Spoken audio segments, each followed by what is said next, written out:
What's up, everybody? I'm here with another book review, this time in the Spinetingler series. This is the second book I've read in this series so far. The first one I read a couple years ago called Snow Day, or it might have been last year. This one's called Boogie's Back for Blood. And I was very excited about reading this one. It sounded really good, and I was hoping that it would be good, and it was. This was insane. The story starts off with like a prologue about these three guys getting ready and one monster, and is really vague on what's going on. After that, we cut to the main story, and there's this kid named Mike Jacobs. It's his 13th birthday, and he has an older sister that's a news reporter that comes to visit, and she chases him out with like kisses and stuff. I guess they live in Alabama. I'm not sure. No, the place that they live in is called Marville. So look and see if there's a Marville, Alabama. Anyway, all jokes aside, he runs off and tries to get out of the house, for birthday licks and all that cool stuff. And he goes to this bookstore that is run by a family friend named Mr. Williams.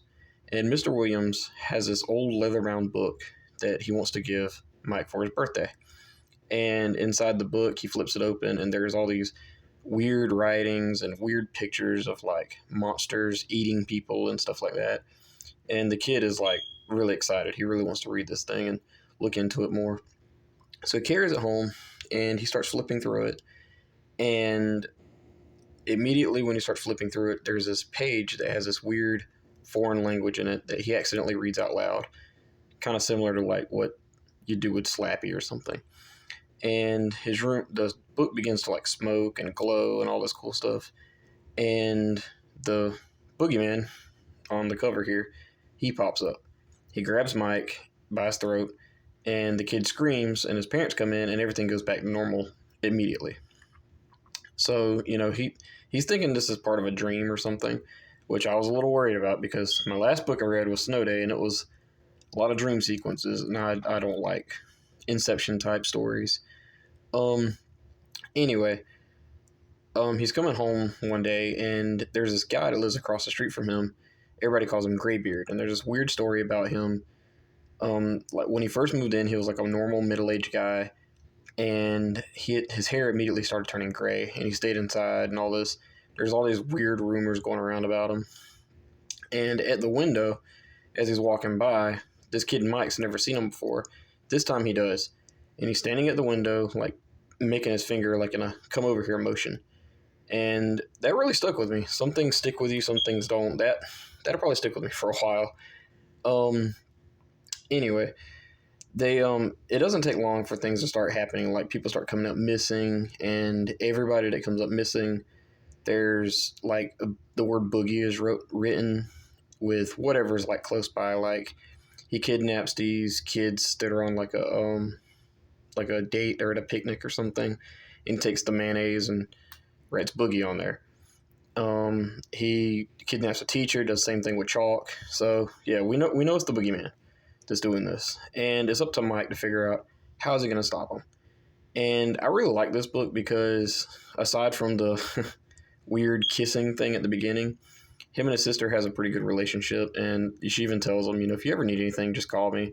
And I like that because most of these books, the siblings don't get along; they're always fighting or something. That was nice. The monster in this book is ridiculously written, insanely. I mean, it's cool. He has black teeth, warts all over his forehead and arms, and his breath stinks really bad.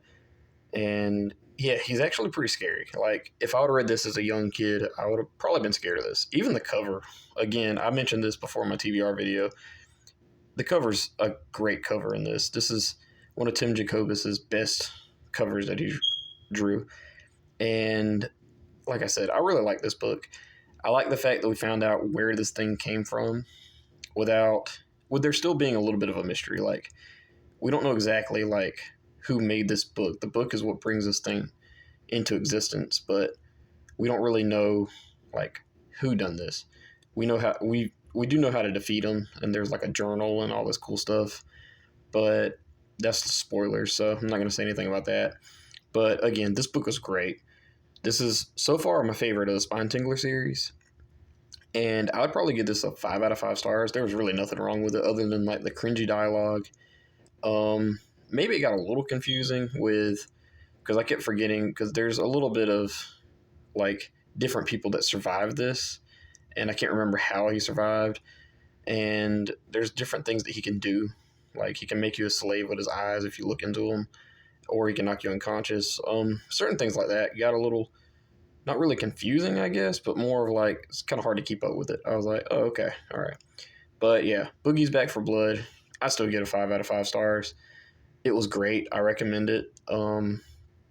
It's one of the better books so far in the series. I'm hoping there's a lot more hidden gems here. It's amazing because I read Snow Day last year. I haven't done a review on YouTube on it yet. I might go back and do it, but it it was one of the weaker ones in my opinion. I know there's a guy named Spongy that reads these books, and it's like one of his favorites. And I think I feel the way about this book that he feels about Snow Day, so we're kind of opposite. So yeah. Anyway, Boogie's Back for Blood. I give it a 3 out of 5 stars. 5 out of 5 stars. I'm sorry. And yeah, perfect book. Um, yeah, there's not really much else to say without spoiling anything, so I'm just gonna leave it at that.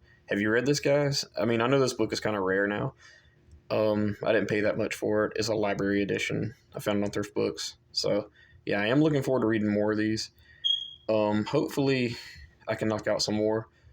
If there's any that are really good, give me some recommendations. I heard Billy Baker's Dog Won't Stay Buried is good, and there's a few others like Step on a Crack. Yeah, so let me know what you thought about these books. Yeah, that's all I got for Boogie's Back for Blood. Anyway, goodbye.